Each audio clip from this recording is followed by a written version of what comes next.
this is what I'm gonna say. It's gonna be it's gonna take NFT games to the next level. We're gonna embed all of these elements that are popular in the traditional game space into an NFT game. So in the eyes of the players, it's just gonna be a really fun game to play with your friends.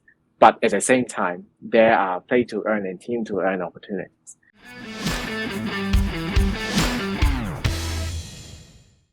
Welcome to another episode of Leadership Stack Live, where we answer your questions about leadership, entrepreneurship, and management. And for today, we have a very special episode because we are bringing once again the master, the billionaire, Mr. Marvin Germo. He's going to join us here. And we have as well with us a very exciting trailblazer. He is a guy who is for me, it's strange because I've never heard of this profession before, but he is a crypto lawyer. Okay? In Tagalog, abogado for cryptocurrency. He's lawyering for crypto companies out there. And I didn't know that existed. I'm quite surprised, maybe as surprised as you guys are. And we have him here, and we're going to be asking him about something that he and his team are working on, which is a GameFi project. Maybe like Axie Infinity. You got a lot of you guys know Axie, and a host of other crypto games out there that are popping up nowadays. It's popping up like crazy. Dami na. There's so many new crypto games out there that you can play to earn, and people have made money there, and there are good ones and there are bad ones. And right now we get a sort of sneak peek at what is going to be the future of crypto gaming, since a lot of Filipinos have gotten into it. So without further ado, I want to welcome to the show Mr. Cliff Young. Cliff, Hey guys, good to how are see you you. doing? I'm good. I'm good. Yeah, you excited? Yeah, of course. And we also have our special guest right now, who's one of the richest men on earth that I know, and he's here. There he is. Mr. Marvin Germo. I'm just gonna be pouring in the questions. So we're talking about crypto gaming. Cryptocurrency is a big thing right now, isn't it? How many wallets are out there? I think the last time I saw it was around the number of Bitcoin wallets is around like 80 million. But 80 in million. terms of yeah, probably more than that if you take into account other protocol as well. Wow, that's huge. But there's more people still because when you count the people in exchanges, Yes. what's not factored in is when you look at the wallets, those are people that are transacting on chain. But others, when you look at Robinhood or Coinbase or Binance, then it becomes even bigger still. So it's just exciting. So, I guess one of the first questions would be, what's your outlook, Cliff, for crypto gaming? A lot of people are asking themselves, should I invest in it? Do people really make money long term out of it? Because like, if you look at some of the games, some of them are cheap when you get into them. Doesn't have to have a lot of investment, but some games like actually you gotta pony up like $4,000 in Yeah. pesos. That's like almost 200,000 pesos, which is a pretty hefty amount. It's pretty significant amount. So, what's your opinion on it? Is it sustainable? Are people gonna make their money back and then some? Can you quit your day job or maybe your business and just do crypto gaming long term? Yeah. I think that's a very good question to start this. Because if you look at the landscape of blockchain, it has been around for probably around more than 10 years already. But if you think about from the perspective of blockchain application, it really lacks an application that really takes blockchain to the masses. Because say, for example, a lot of the blockchain application in the past, it has always been finance. Like there are these DeFi concepts like TVL or liquidity mining, which are something that is pretty difficult for the general public to understand. But if you compare that to NFT games or crypto games, these are actually the learning curve of playing a game is actually much lower. So that's why I think that it's a space that definitely is going to continue to grow. And if you look at currently, for example, the number of players who are playing Axie, which is the most popular NFT game out there, Basically, the number of users, daily active users, is just around 2 million players. If you compare that against globally, there are around 3 billion gamers over like worldwide.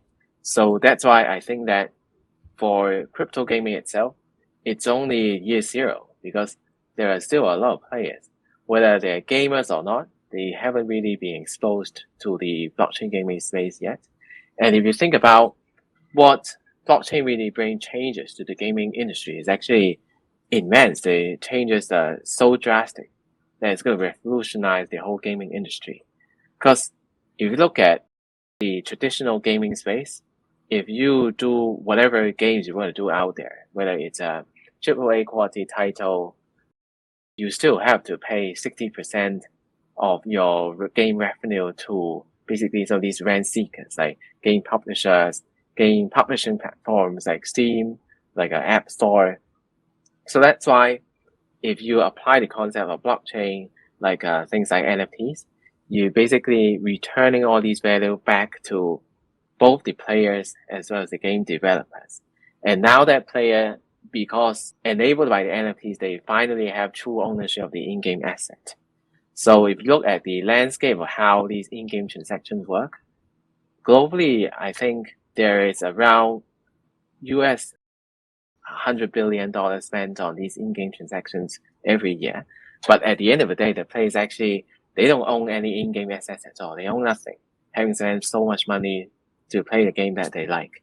So that's why the concept of NFTs alone is actually going to change the gaming industry, whether from the perspective of the game developers, or from the perspective of the players themselves. So that's why I think it's only the beginning that you see that games like Axie kind of pop since January or June this year, but it's definitely there is still way more rooms to grow. Right. Wow, 3 billion gamers, huh? It's like Yeah. almost half of the world populations are gamers today. Yeah. So you mentioned earlier that when you play a game, a specific game, they make the money. The owners of the game, the developers, designers, whoever it is, generally they make the money.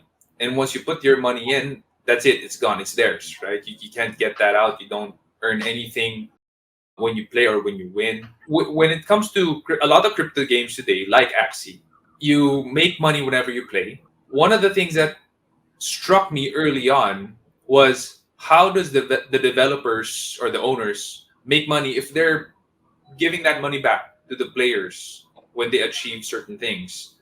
How are they still going to generate their fortune? How is it going to be sustainable for both the owners of the game, the designers, and the players to make money long term? So what's your take on that? I think it really depends whether you have a good tokenomics design in terms of the token behind the game that you are developing. Because the concept around all these pay to earn games, it's basically, firstly, the money spent by the players is actually going to be returned to them in some way. Especially a lot of the players at the same time, they're also the token holders for the token underlying the project. So that actually becomes a positive feedback loop, where as the number of player grows, the value retained or poured by the players into the ecosystem backed behind the token also grow at the same time.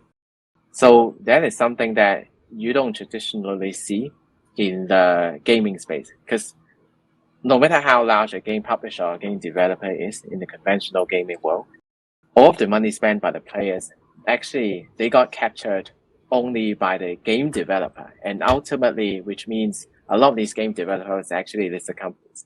So all of those monies they distributed to the value of those, all of the money spent by the players actually accrued to the shareholders. They are leaked to the shareholders of the listed company rather than returned to the players either in the form of appreciation in the token price or the appreciation of the value of the NFT asset. So yeah, I think this business model is just completely different compared to how the traditional gaming space works. Got it. Ikaw, Master Marvin, what have you ever invested in crypto games? Like, do you play? Uh, Do you play?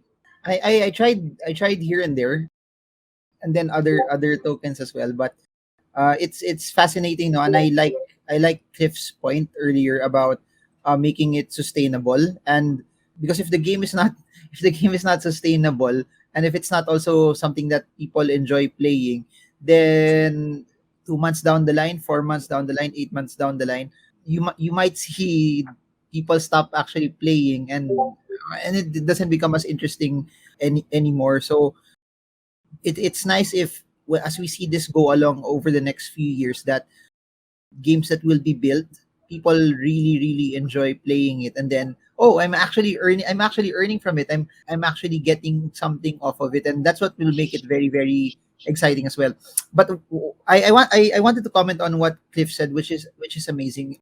I think NFTs are, they're the game changers in all of this, because they allow you to have ownership of those particular assets. And I don't know if you know this, Cliff, but Shansi has spent fortunes in all of his games. But the fortunes that he spent in it, he you can't take it out. You can't take it out anywhere. But now, because it's NFTs, suddenly whatever you invested in, you have equity in it, that you have the possibility that if I don't like this game anymore, you can sell it, or you can park it, or it's something that can hold value. And I think that's a game changer, because now you're not just playing games also for fun. You're building on something. So imagine if I had that possibility when I was younger, playing Galaga and Star City, or Battleship City, or Tank City, something like that. And then Mario Brothers. Imagine if you could make money by playing Mario Brothers in family computer. It would be amazing.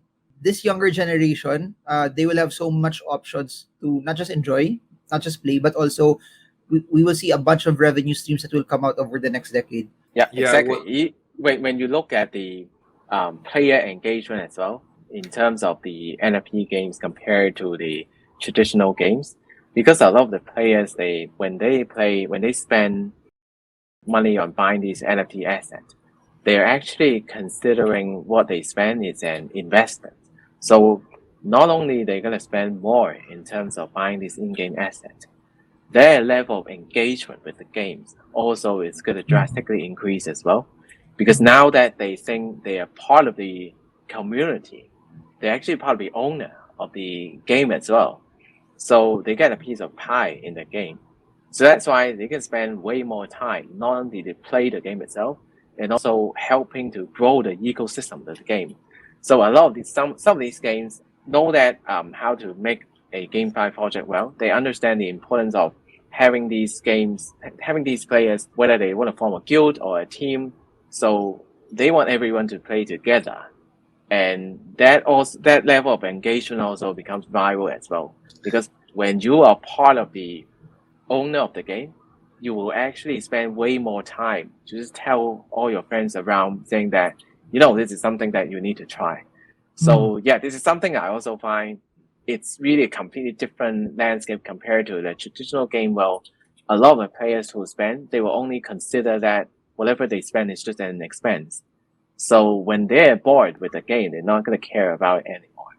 I, yeah. I have a question for Cliff. Just a follow up to what he said. A lot of people are playing right now because we're on a lockdown, and a lot of people are saying, "Oh, people are just playing right now because everyone's at home. There's the coronavirus, and then there's a new variant. That's why people will stay." What's your sense on where do you think this is going post virus? Is this just a fad because we're all at home, or is this something that, okay, we're out, we're back to normal again?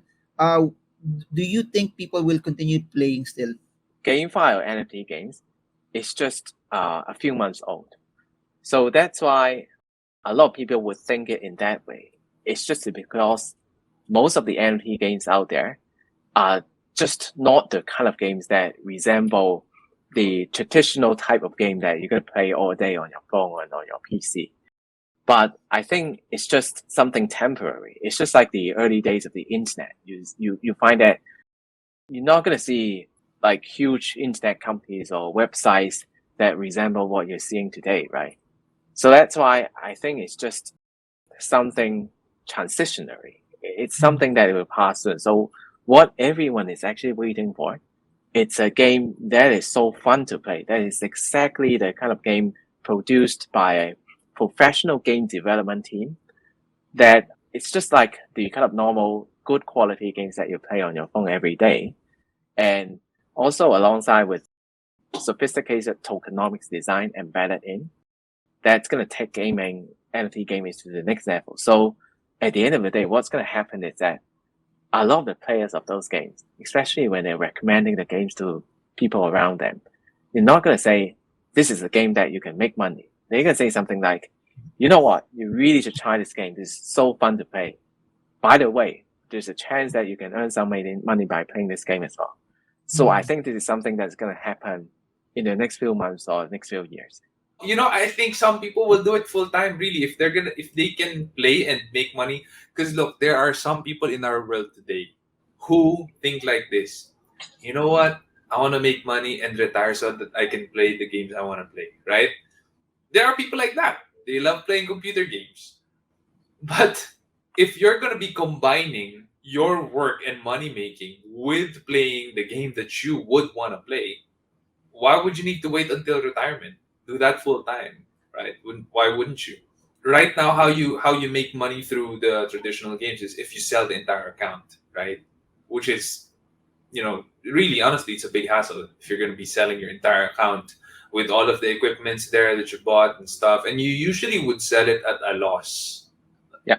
Never would. Yeah, I don't think there's ever a case where you sell your entire Mobile Legends account or League of Legends account or World of Warcraft account for a profit. I don't think that's the case. You would always sell it at a loss, at the Yeah. loss of time, at the loss of money, whatever it is, you'd sell it at the loss. Now, there are so many games that's launched out there already. How do you distinguish between the good ones where it's going to go the distance long term and you're going to be able to make money out of it?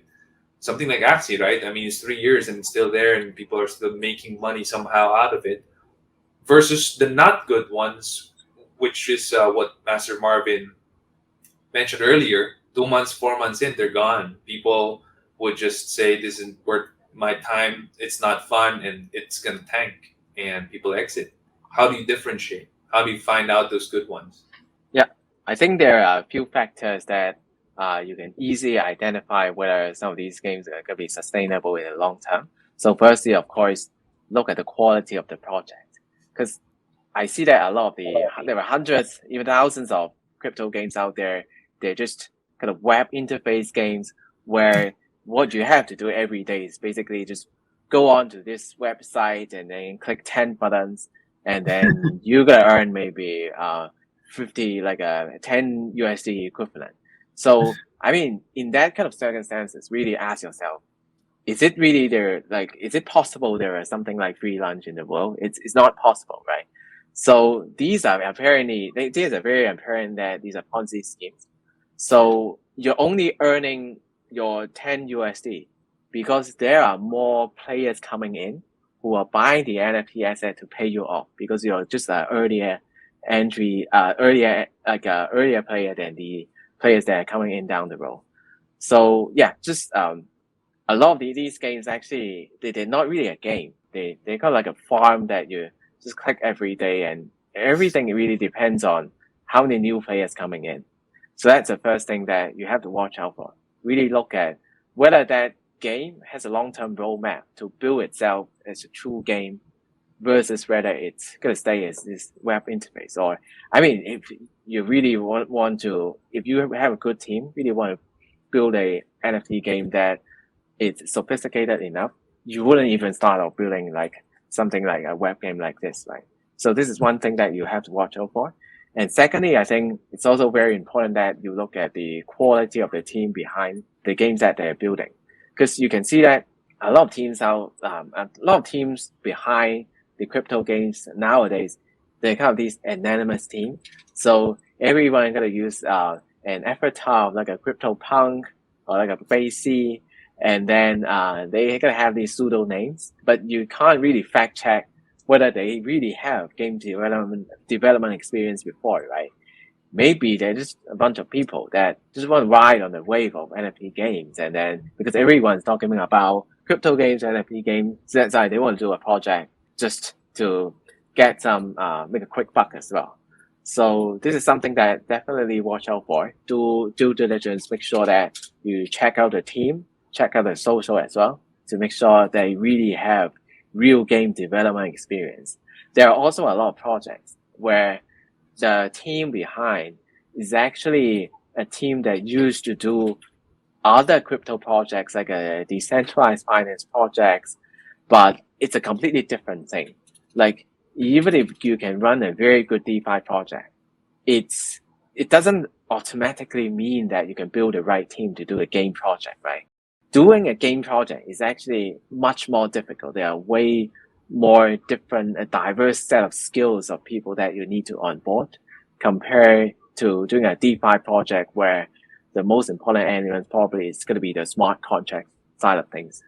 So yeah, even if you see there is this game project where they have a lot of experience doing blockchain projects, it doesn't necessarily mean that they can run a good crypto game project. So that's a second thing. I mean, thirdly, most important is actually look at the tokenomics design around the tokens.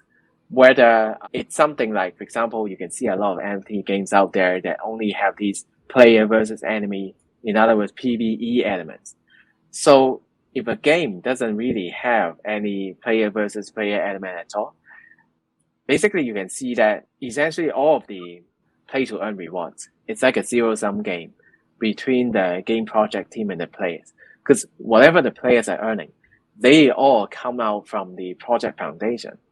And the game is it's going to collapse really fast if the players are not willing to reinvest whatever they have earned through the play to earn rewards. So having a robust tokenomics design, especially how you're going to deal with these growth of the NFT supply, because that is completely expected, right? As the number of player grows, there are going to be more people coming into the game and buying the NFT asset to play the game as well. So whether that game actually feature some kind of NFT burn mechanism to make sure that there is no blowout supply of the NFT as the number of players grow, it's also something very important to keep a well-balanced and sustainable, like long-term sustainable economics. Because if you look at some of the games, they never put a cap on the supply of the NFTs. But the value of NFT all hinges on the rarity of the NFT, right? So when you have 10,000 players in your game, maybe you're going to have 10,000 NFTs. But as the number of players grows to 100,000 players, then there could be 10 times more the NFT. So can you really expect that those NFT that have been minted can be sold at the same price? Probably not, right? Because the rarity of the NFT already drops a lot now that everyone owns it. So that's why whether there is any deflationary tokenomics, that's going to have some NFT burn mechanism embedded in the game design. It's also something very important to watch out for. And in fact, not a lot of crypto game projects out there do pay attention to this part, which is actually very sustainable for the long-term prospect of any NFT game project. Yeah, I think like, I don't know, 95, 99% of all NFT games out there don't have a PvP aspect of the game. So with what you said, that it's a zero sum game where if people are winning profits, it's getting taken out of the game development team. That's not a very comforting thought. Because yeah. Yeah. So what you're saying right now is the PvP element is actually it's a critical factor for a Yes. long-term sustainable game. Because if you imagine what happens if a game only have the PvE element, it's that there's only two things going to happen. In a context where there's only one token for the game, the supply is fixed, which means the pool of the play to earn reward is also fixed. So what's going to happen when more players come in? It's more players actually going to be sharing the same pool. So everyone's return is going to decrease. And what usually happens is that the developer will actually keep keep kind of cutting the play to earn rewards that every player can earn using, even if they have the same NFT assets. So that's the most common situation that's going to happen, especially for those games that only feature a single token model.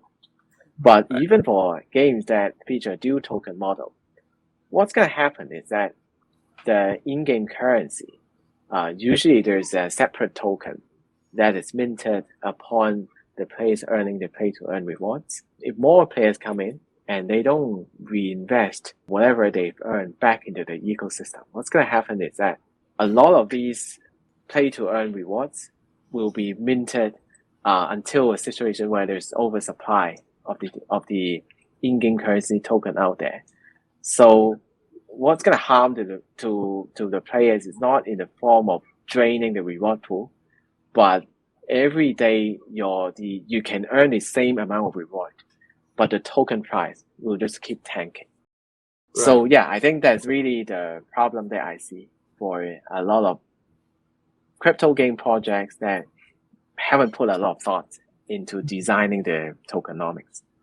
Yeah, that's like a good warning to a lot of people out there who are investing heavily into crypto games without good tokenomics or the economics behind the token structure. I just want to say this to people who are watching so that they get the entire context of this. They can't just keep on printing and making tokens because it will just keep on devaluing it. So please take the time to understand the games that you are investing in also, because if you look at it, more coins or tokens that are created from scratch, then similar to what's happening to the dollar, you print more dollars, you get somehow diluted, and the value for which it was a day ago, you create more, it becomes lesser. And the reason why the reason it could be sustainable is if the reward gets used and it can be reused in game. But if it's just something that people are just swapping because, and then they bring it back to fiat, then there won't be any value for the long term. The long term mechanics for it won't be so strong. 100%. It's just simple economics, right? At the end of the day, if you think about it, that's the way it's gonna go. I have a question from an audience. What made you combine gaming and NFTs? Yeah, so gaming and NFTs goes hand in hand. Yeah, I think I can take that. It's just so natural that NFT should be combined with something that has utilities on a day-to-day basis. Because if you think about the more recent history of NFT is more on the artwork front of things. So if you recall what happens, like earlier this year, you've got all these news around these Beeple art selling for 60 mil USD. And yeah, but what ultimately happens is that I'm not saying that it's not good or it doesn't worth it, but the problem with NFT artwork is there isn't a lot of utility around the artwork. So you can't use it for anything else. Basically, it's just going to sit in your wallet, right? But compared to NFT game asset, it's completely different. So it's still like a ERC 721 token, but it just has a lot of utility. It has a whole ecosystem built around the NFT so that you can use it every day to play the game, whether it's going to earn you money or not. Because sometimes that people are just using some of these NFTs to kind of show it off to other people. Like I actually own a piece of this game, and it's one of the rarest game assets that I own. So if you look at the community built around the in-game asset NFT, it's also going to be way larger compared to artwork-based NFT, because everyone's going to be talking about these games and playing these games every day.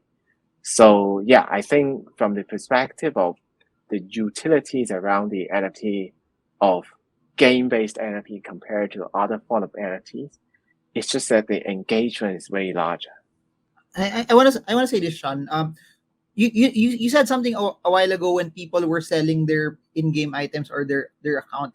You know what's so revolutionary about NFTs? It's this, because what's so amazing about the blockchain is you don't have to trust the other party. Now suddenly I can sell my NFT to another person that I don't totally know, and I am sure that if I sell it at this price, it will be reflected that I could get that actual amount, eh.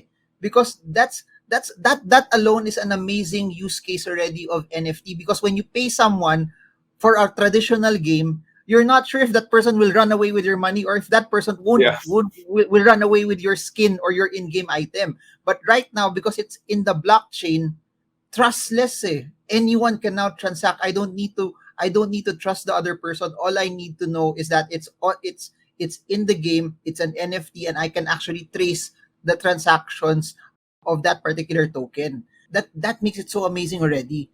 The next question is, what are some of the upcoming blockchains that have good play to earn crypto games out there? So we have Ethereum. I think Axie is in Ethereum. Is that right?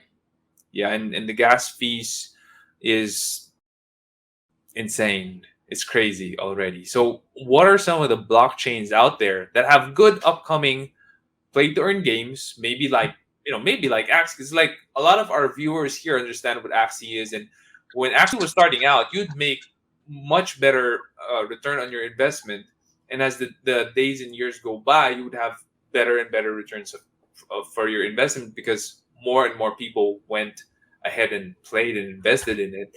So what are the up and coming games? Because that means if you enter relatively early, you're generally going to make more out of it. I mean, gas fee is definitely an issue that really bugs a lot of people. So you mentioned it rightly. So that's why actually switched to one of the Ethereum sidechain called, they have their own sidechain called Rollin that kind of try to solve some of the gas fees issue. But even if you look at, for example, I know that there are a lot of games that are very popular on the Binance Smart Chain. So the gas fee is a lot lower on BSC. But the problem with a lot of those games on BSC is that the quality of a lot of BSC games are like not the kind of quality that you would expect kind of playing some of these conventional games that you play day to day. So that's why I think it's actually very difficult for these games, if not as a satisfactory quality, to really scale to millions of players like Axie. So that's why I think if you're really looking for like a Ethereum killer, having good projects building on it, have a look at the blockchain called Avalanche. Avalanche is definitely the Ethereum killer if you look from different perspectives. So from the gas fee perspective, the transaction cost on Avalanche is super low. And on the other hand, it's in terms of the transaction speed, it's also way faster compared to Ethereum. Because if you look at the transactions per second that can be handled on the Ethereum, it's around 14 as far as I can remember. But on Avalanche, it's around 4,500 per second. So it's also way more secure compared to a lot of these other so-called Ethereum killer as well. Because if you look at the number of validators that are currently kind of on the Avalanche blockchain, it's more than 1,000 already. So it's decentralized enough that the security side of things, you don't have to worry about it. So that's why the ecosystem of Avalanche, or just call it AVAX, grew a lot, especially in the past few months, since they launched this program called Avalanche Rush to support the development of the DeFi projects. And they recently announced a dedicated funding that's going to support the development of blockchain game as well. And I think currently there are around maybe more than 300 projects already building on AVAX. Wow. So yeah, definitely watch out for it. I can certainly see that in the coming years, the number of users or the number of wallets that you're going to have on Avalanche is going to exceed. It's going to be way more than Ethereum, because Ethereum, it's way too slow in terms of transitioning to this proof of stake model, Ethereum 2.0. They have talked about it for a really long time, but in terms of execution, it's not really done in the best way. So that's why do watch out for AVAX, because at the same time, it's also EVM compatible, which means share the same underlying infrastructure, Ethereum as well as Binance Smart Chain as well. So in terms of porting the existing projects to Avalanche or sharing the same wallet infrastructure, because you can use MetaMask to connect to the Avalanche blockchain as well. So that actually makes things easy, not only for the perspective of the developers, but also from the user as well. Because there are some other blockchains out there that they are also very fast, low cost transaction, but they are not compatible with the Ethereum virtual machine. So that's why, yeah, to watch out for what's coming in the AFAX space. I want to ask this to Cliff. Let's continue to go under the hood of Avalanche. And you mentioned something very good. Ethereum is slow because it's using proof of work. Cardano is in proof of stake. What's the consensus mechanism of Avalanche, and what for people watching? What allows it to have around 5,000? Because I think Cardano's just around 250 transactions per second as of this point. Yeah, I think if you look at the background of the team behind Avalanche, they are just they just have a lot of knowledge around these consensus mechanism as well as something that really makes sense because there are usually these problems when you have more as you kind of scale your blockchain, then it's difficult to kind of maintain the same level of security or the same level of decentralization because usually decentralization and the transaction speed, it doesn't really go hand in hand. But Avalanche is actually solving this problem very well with their consensus model. So I think it's definitely going to be the blockchain that solve this problem, but at the same time, easy for the developers to port over and because it's EVM compatible. So yeah, I'm actually super optimistic about what's gonna happen to the Avalanche space. How do you? Ikaw ba, Marvin? Did you buy Avalanche AVAX already? Are you there? I'm starting to. What's interesting though is the price has gone up a lot over the past months already, and from a buying standpoint, it would be good also to pick your spots that you build volume also on projects that you really like as well. So for Avalanche, my biggest mistake in Avalanche was it's always a question that I should have bought more early. I should have bought more earlier, or I should have took more time also to learn more about it, because in the world of cryptocurrencies, it's all about conviction, and having more conviction about a certain project will allow you to earn more. But I think what makes it interesting also right now is the market cap of Avalanche is right there as part of the top cryptocurrencies that we have. And the higher you go, the more stable you are also, and it gives a level of somehow I would say it gives a level of certainty to investors that it won't be as volatile also compared to the ones that are lower in the rung of market caps, and it somehow gives a sense of stability. I'm not saying it we don't know where the direction will be over the next few months, but for something to rise up the ranks to go this high, it means that there really is a lot of development, and there's a lot of attention towards it as well, for it to be able to garner this large market cap already, from where we are today.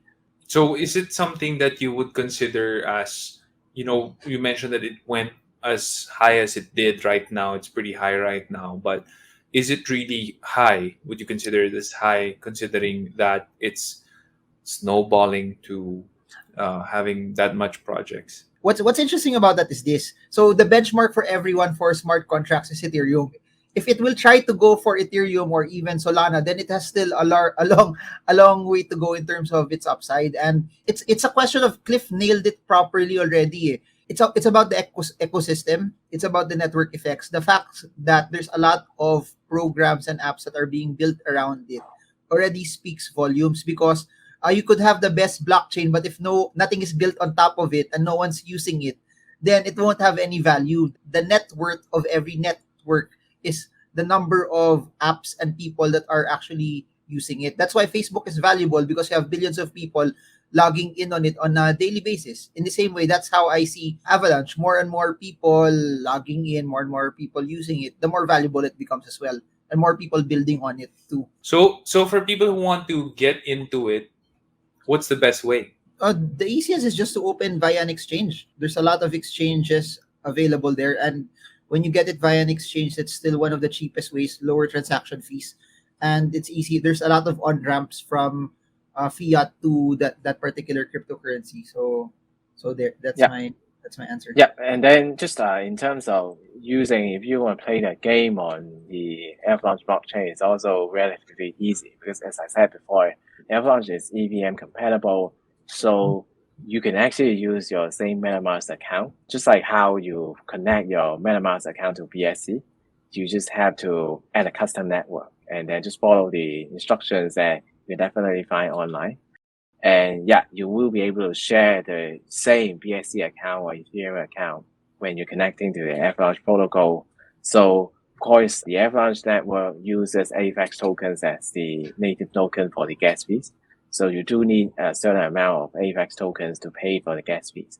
But it's relatively easy. Like if you have like a centralized exchange account like Binance, so what you just have to do is to purchase some AVAX on Binance and then withdraw that to your Avalanche wallet through the Avalanche C chain withdrawal. Because Binance actually already support withdrawing AVAX to, because there are actually different chains called X chain and P chain and C chain on the Avalanche blockchain, which I'm not going to go into detail today. But the contract chain that you're usually going to be using, the most common chain that you're going to be using on Avalanche is called the C chain. So you can already withdraw the AVAX that you purchased on Binance to your C chain, because I think Binance did that integration 2 months ago. So it's very fast. You can try it out, and then I think in less than 1 or 2 minutes, then the AVAX will arrive at your Avalanche wallet. And it's very cheap. For Yeah. if you use something Ethereum based, you need to send a larger amount of money for it to be worthwhile. Yeah, and Avalanche has all these infrastructure, like it has its own decentralized exchange, so you can use it whenever you have AVAX in your Avalanche wallet. You can easily swap it to other tokens, because usually a lot of GameFi projects, they have their native token as well. So you have to swap your AVAX into those native tokens before you can use the native tokens to start playing the games. But it's just a painless process. It's similar to what you're doing on PancakeSwap or Uniswap. So everything is just the same. And I like what Cliff said about Ethereum earlier, is that since Ethereum was earlier, all of the newer projects similar to Avalanche, they got to build on the previous infrastructure, and then they also were able to make it better, something like that. So for those who are watching from the Philippines, it's just like, look at an Ayala Land project in the 1990s versus an Ayala Land project in 2001 versus the new ones right now. It somehow evolves also because there's a lot of new learnings that could be tweaked along the way. So I think that's what makes it exciting, Sean, based on your question. A lot of you guys who are watching here, I know you got some wallets. I know some of you play AFC. I guess, Cliff, maybe you'd want to share a little bit about what you're working on. I know you're spearheading a project, which is a GameFi project, and it is going to be built on Avalanche as well, because it's a very smart move. Yeah, why don't you give some of our listeners here a bit of information about that, so that they could also kind of get in pretty early. You know, for those of you who are into crypto games, you might be interested about this, and you might want to share this video right now to some of your friends and family who maybe got in a bit too late in Axie.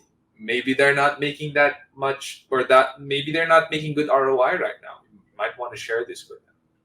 Sure. So the project that I'm building, it's called Imperium Empires. It's actually the first AAA quality metaverse that is building on the Avalanche blockchain. And yeah, actually, as I said before, it's aiming to really solve a couple of problems that I see in the crypto gaming market. Firstly, of course, it's in terms of the quality of the games that I see there. A lot of them are really not the kind of quality that you will enjoy playing the same game every day, right? But what I do is actually I spend a lot of time to build a team that has a lot of game development experience. So my team actually has already produced 8 games before in the past 12 years, having a total player base of over 7 million players worldwide. So that's why they do have the experience to really build a game that is good enough, that is fun enough for everyone to play, not just in terms of the play to earn aspect. And then part of my team also came from used to work with the parent company of Animoca Brands, which is one of the largest blockchain gaming company in the world now. And one of my team also used to work with Tencent. So we actually have people coming from the largest blockchain gaming company as well as the largest gaming company in the world. So what we're trying to do is a space metaverse. So it's kind of like a RTS, like third person RTS game where you're going to be controlling a fleet of spaceship and then kind of occupying these different regions in a metaverse. So it's going to feature both PvE and PvP elements. So it really depends on your appetite. If you're not the kind of person that you want to fight with other players, you can always do these daily missions like asteroid mining, space exploration, trying to find these rare NFTs out there in the space. And it's just there are just so many options for you to do in our metaverse. And of course, we have a very special players versus players system where we could divide our metaverse into different zones. So some of the zones, it's a safe zone where no battle is going to be allowed. Some of the zones, it's like you can go on PvP because some of the players definitely they want to have these high stakes PvP battle with other players, right? And some of your NFTs can actually be damaged or destroyed especially when you go to these high risk zones and kind of fight with other players. So it's something that is really exciting. We spend a lot of time to think about how to build great game mechanics as well as tokenomics around this game. Because as I mentioned before, you look at other NFT game projects, they basically don't have any NFT burn mechanism embedded in the game. So that definitely going to lead to the blow up supply of the NFTs. But our NFT burn mechanism of having these space battles, basically how we're going to be solving these hyperinflationary NFT supply problem. And then one exciting thing about our metaverse game, it's also we're going to have this concept called team to earn, where I think play to earn is just the beginning, right? But ultimately, nowadays gaming is actually a social experience. It's way more than just playing your game. It's about enjoying that experience with your friends. So we're going to feature a very comprehensive guild management system where you can actually play the game together with your friends. And then you can imagine how exciting it's going to be having these guild battles, guild wars that's going to involve thousands of players fighting with one another. So that's definitely something that we have in mind. Yeah, but of course, this is what I'm going to say. It's going to be it's going to take NFT games to the next level. We're going to embed all of these elements that are popular in the traditional game space into an NFT game. So in the eyes of the players, it's just going to be a really fun game to play with your friends. But at the same time, there are play to earn and team to earn opportunities. So I think that's really kind of take the blockchain gaming space to the next level. Wow. And this is it, right? Imperium Empires. This is the project you're working on. Now, exactly. How long does it take to make an amazing game? I'm asking this question so that people can avoid being scammed, because there are some games that it's just done in a few weeks and then it's already done. A triple A game, how long's the time, effort, and the blood, sweat, and tears before it comes into life? Definitely. It really takes a lot of time, especially to kind of build a team that have the right skill set to build like a AAA quality game. For example, we started developing the game since June this year already. So it's already a few months in terms of working on the game. And our team size already, it's a team of 40 already. Because some of us work on a full-time basis. Yeah, some of them work on a part-time or contractor basis. But it really takes a lot of manpower, especially perfecting our art team. Because for some of the assets that you've seen, they're actually all of them are in-game assets. It's not like we just have some asset that we're gonna put some cinematic effects on it and it only looks like so and it's in the trailer. But all of these are actually we take these footages directly inside our game engine. So it really takes a lot of efforts. I wouldn't say it's gonna take a long time to do the game, because it's just that finding the right people who can have that skill set to help you build a game is actually the most important thing. If you can't build the right team, whether you're going to spend 10 mil USD or 10 years down the making, you still can't really produce the game that to such a quality that really meet the AAA criteria. And I just want to say this. I want to commend Cliff and entire team for doing this, because to be able to form that a good team right now. I don't know if you know this, Sean, or people watching. Because of games being so in demand, it's so hard to get people. It's so hard to get people that are into blockchain, gaming, and NFTs. Good people are hard to find. Are hard to find right now because they're so in demand. So there, congratulations, congratulations. Are there people who can invest in it already, right? So maybe that, that's one of the things that a lot of people are kind of regretting right now. Like before, when people would say, "Oh, there's like a new crypto game called Axie Infinity, and it's not yet launched," and people would regret it now because like it's extremely big, a lot bigger than Ubisoft. And what I'm wondering about here is there a way for people to get into it as early, or when's the earliest time that people can get into maybe playing the game or investing in the game that you're building right now? Of course, we're going to do our public round later down the road, but it hasn't been announced yet. So I don't want to give out any leaks here. But yeah, stay tuned for our announcement. So I think if you're interested in learning more about Imperium Empires, what you can do is definitely just follow our socials. You can go onto our website, got Twitter, Telegram, as well as our Medium channels there. So yeah, just do keep an eye on what we're going to be announcing down the road. There's just so many games right now being launched in the metaverse. What's your opinion, Cliff? I guess this might be a last question. What's your opinion on Facebook getting into it, the metaverse, everything, crypto gaming? I think it's really a piece of good news that some of these big techs also they see the future. It's going to be the metaverse. But my take on this is the metaverse probably is not going to be something built by like a centralized platform where like this company is going to keep all the users' data, not allowing the users to build on top of that. So that's definitely not going to be the way to go, because all of these Web 2.0 concepts, I think it's already outdated. I think the future is really a Web 3.0 concept where you're actually allowing people to build on top of your metaverse.